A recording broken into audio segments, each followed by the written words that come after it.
S ನೋಡಿ, ಈಗಾಗಲೇ ಮಹತ್ತರ ಬೆಳವಣಿಗೆಗಳಾಗ್ತಾ ಇರುವಂತದ್ದು ಕಾಂಗ್ರೆಸ್ ಪಾಳಿಯದಲ್ಲಿ ಇವತ್ತು ಸಿಎಲ್ಪಿ ಸಭೆ ಇದೆ. ಸಭೆಯಲ್ಲಿ ಏನೆಲ್ಲ ಬೆಳವಣಿಗೆಗಳಾಗುತ್ತೆ?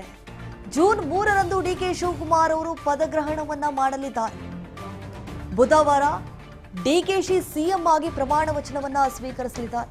ಅಜ್ಜಯ್ಯ ಕೊಟ್ಟ ಮಾತಿಗೆ ಮುಹೂರ್ತದಲ್ಲಿ ಡಿಕೆ ಪ್ರಮಾಣ ವಚನವನ್ನ ಸ್ವೀಕರಿಸುವಂತಹ ಸಾಧ್ಯತೆ. ವಿಧಾನಸೌಧದ ಗ್ರ್ಯಾಂಡ್ ಸ್ಟೆಪ್ ಮೇಲೆ ಪ್ರಮಾಣ ವಚನವನ್ನ ಸ್ವೀಕರಿಸಲಿದ್ದಾರೆ. ಡಿಕೆಶಿ ಜೊತೆ 12 ಮಂದಿ ಅಥವಾ 14 ಮಂದಿ ಪ್ರಮಾಣ ವಚನ ಸ್ವೀಕರಿಸುವಂತಹ ಸಾಧ್ಯತೆ ಹೆಚ್ಚಾಗಿದೆ. ಜೂನ್ 3ರಂದು ಡಿಕೆ ಶಿವಕುಮಾರ್ ಅವರು ಪ್ರಮಾಣ ವಚನವನ್ನ ಸ್ವೀಕರಿಸಲಿದ್ದಾರೆ ಎನ್ನುವಂತಹ ಮಾಹಿತಿ ಸದ್ಯಕ್ಕಷ್ಟೇ ಲಭ್ಯವಾಗ್ತಾ ಇದೆ. ಎಲ್ಲರೂ ಕಾತರದಿಂದ ಕಾಯ್ತಾ ಇದ್ರು ಡಿಕೆ ಶಿವಕುಮಾರ್ ಯಾವತ್ತು ಪ್ರಮಾಣ ವಚನವನ್ನ ಸ್ವೀಕರಿಸ್ತಾರೆ ಅಂತ ಹೇಳಿ.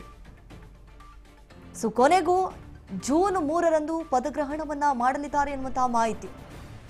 ಯಾಕಂತಂದ್ರೆ ಅಜ್ಜಯ್ಯನ ಮಟ್ಟಕ್ಕೆ ಹೋದಂತಹ ಸಂದರ್ಭದಲ್ಲಿ ಯಾವತ್ತು ಒಳ್ಳೆಯ ದಿನ, ಮುಹೂರ್ತ, ಆ ಗಳಿಗೆ ಎಲ್ಲವನ್ನ ಕೇಳೆ ಬಹಳ ಗಾಢವಾದಂತಹ ನಂಬಿಕೆಯನ್ನ ಇಟ್ಟಿದ್ದಾರೆ ಅಜ್ಜಯ್ಯನ ಮೇಲೆ.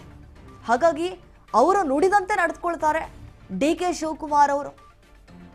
ಅಂದಹಾಗೆ ಜೂನ್ 3ರಂದು ಪ್ರಮಾಣ ವಚನವನ್ನ ಸ್ವೀಕರಿಸಲಿದ್ದಾರೆ.